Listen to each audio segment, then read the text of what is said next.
So, what's your name? My name's Matthew Davis. Okay, and what do you do? I manage a team of analysts for the Alberta Electric System Operator. We're responsible for managing the electricity grid in the province. Okay, and you've also worked at U of C? Yeah, I did my undergrad and master's at U of C. That part of my master's involved some consulting and some and teaching. Okay. So what made you choose statistics as a vocation? In my undergrad, I started off in physics, and then I started to do. Then I moved over to math. I was doing general math, and then we started to look at probability and statistics, and it's a really interesting field. There's a lot of different options in statistics in terms of what you research. It's a pretty versatile field. So you say it's very versatile. So what kind of jobs involve statistics in Canada? There's a lot of different jobs that involve statistics. There's a lot of jobs in medicine. Biostatisticians are always a very valuable person to have, whether they're in pharmaceutical companies or at hospitals. I know some people that have worked at hospitals. Almost any medical paper is produced with statistical studies in them. There's also a ton of statistics used in business. Anywhere from finance, so banking, financial engineering, trading, all of those will employ people with statistical skills. The big employer, of course, is Statistics Canada. They employ lots of statisticians. That wasn't really an option for me. I wasn't too keen on moving to Ottawa, but out west, there's a lot of there's more and more statistics being used in the oil and gas industry. There's a field called geostatistics where you're doing statistics on geography and looking at where things are potentially located. So there's a lot of different jobs. I'm sure that there's more, but and then there's I'm sure that somebody's hired a statistician to do work on a variety of sports events as well. And there's always some role for statistics in the gambling industry as well. So it's a very diverse field with a lot of jobs in it. Yep. So it sounds like you don't need to.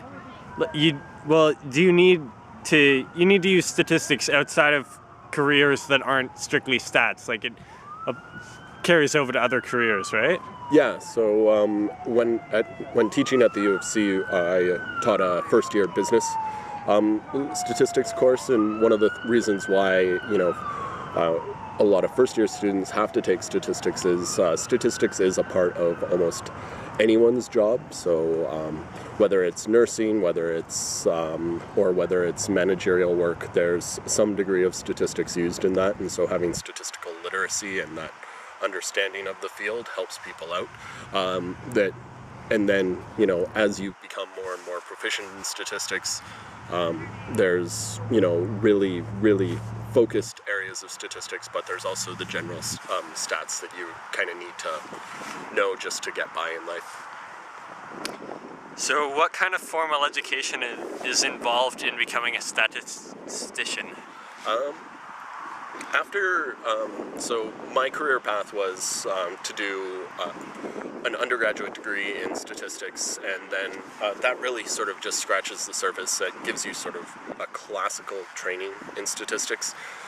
Moving into my master's, that's where I got a little bit more into the more modern use of statistics. So I'd probably say at least a master's degree. Other fields give you a really in-depth knowledge of statistics are things like economics. If you do a lot of economics work, you end up doing a lot of statistics for the most part. Those are probably the two most, but also in some of the other, biostatistics is another one, biology. Almost all sciences use a fair amount of statistics, but to be a strict statistician, it is do sort of an undergrad and then a graduate degree. There's also a professional designation. There's a professional statistics designation that somebody, if they should choose, could become one. There's not too many professional statisticians in the country, though. Okay, and Finally, can you explain the Monty Hall paradox? The Monty Hall problem is, Monty Hall, it was a game show from ages ago. And really what it was, people have a really difficult time with conditional probability. And conditional probability has always been something that's just not natural to how we think about things. But really what it is you're given a problem of, you've got prizes behind 3 doors, and you get to pick a door, and if you don't get the prize, you get the option of you've picked your door, and then they unveil one of the other doors, and then if you don't get that, if they unveil one of the other doors and it's not the prize, do you keep with your door or do you switch? And people have a problem with that conditional probability of, given what I've observed, what's my new probability? And it's actually, it's remembering it correctly, it's better to always switch in this case, even though you think that you've got just as much of a probability with your door as the other door. Because you've already been given that extra piece of information, it's better to make that switch in probability. So it's not intuitive to people, the whole idea of conditional probability. When trying to teach this at the U of C to first-year students, it was one of the most confusing things for people because it's just not intuitive. The math works out, but it's just the way that our brains think about things. We tend not to think about them in a conditional probability point of view.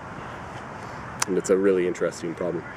Okay, thank you for speaking to us today. You're welcome. Bye. Cheers.